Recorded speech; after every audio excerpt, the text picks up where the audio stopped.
Good morning. Earlier, I gave you the introduction of Alfred Tennyson's popular poem Ulysses.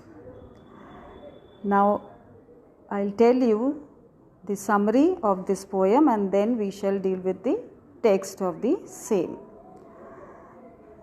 Now, in this poem, I told you Ulysses was the ruler of Ithaca, and here he declares that there is little point in his staying home by this still hearth with his old wife, doling out rewards and punishments for the unnamed masses who live in his kingdom.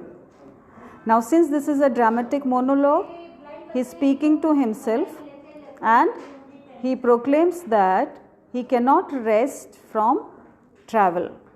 This is the line he writes, but feels compelled to live to the fullest and swallow every last drop of life. Up till now, he has enjoyed all his experiences as a sailor who travels the seas, and he considers himself a symbol for everyone who wanders and roams the earth.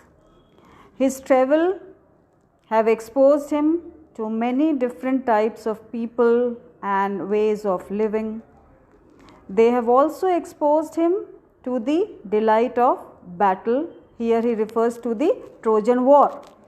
So he says that while fighting the Trojan War with his men, he gained many experiences.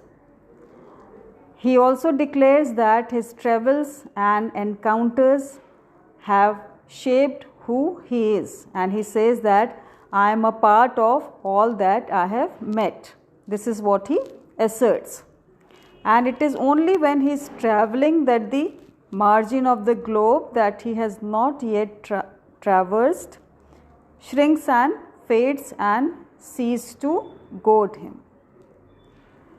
Here Ulysses declares that it is boring to stay in one place and that to remain stationary is to rust rather than to shine. And he says that to stay in one place is to pretend that all there is to life is the simple act of breathing. Whereas he knows that in fact life contains much novelty and he longs to encounter all of this. His spirit yearns constantly for new experiences that will broaden his horizons. So, he wishes to follow knowledge like a sinking star and forever grow in wisdom and learning.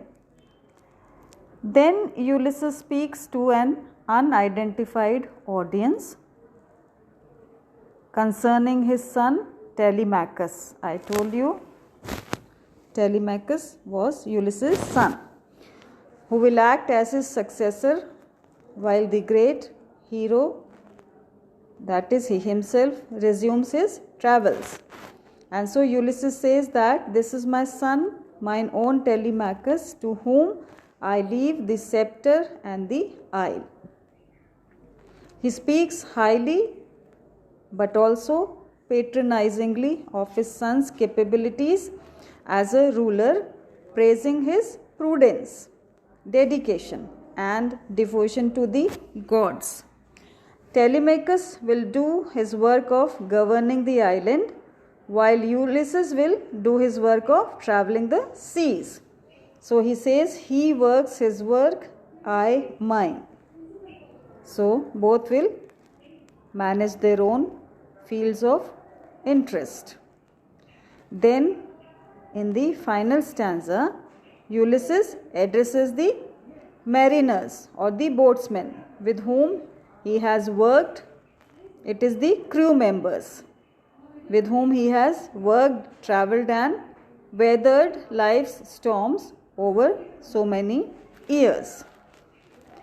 He then declares that although he and they are have grown old, they still have the potential to do something noble and honorable before the long day wanes. Wanes means ends. And he encourages them to make use of their old age because he believes that it is not too late to seek a newer world. And he declares that his goal is to sail onward beyond the sunset until his death. Perhaps here Ulysses wants to suggest that they may even reach the happy isles or the paradise of perpetual summer, which is described in Greek mythology, where great heroes like the warrior Achilles were believed to have been taken after their death.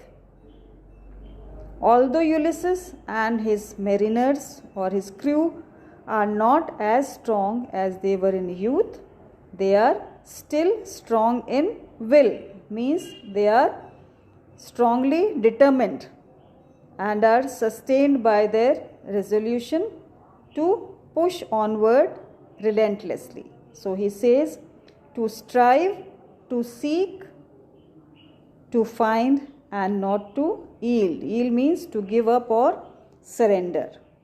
So as I told you, this poem has been written as a dramatic monologue, and the main character or the chief character in this poem, that is Ulysses, he is addressing some unknown audience.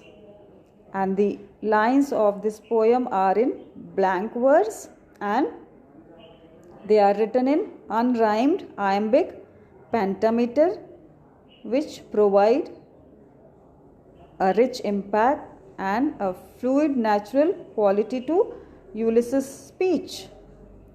And we see here that many of the lines are enjambed, which means that a thought in one single line does not end with the line, but it is continued in the next line also. And the sentences often end in the middle rather than the end of the line. And the use of enjambment is very appropriate in this poem about pushing forward beyond the utmost bound of human thought. And this poem is divided into, I told you, 4 paragraphs like sections, and each comprises a distinct thematic unit of the poem.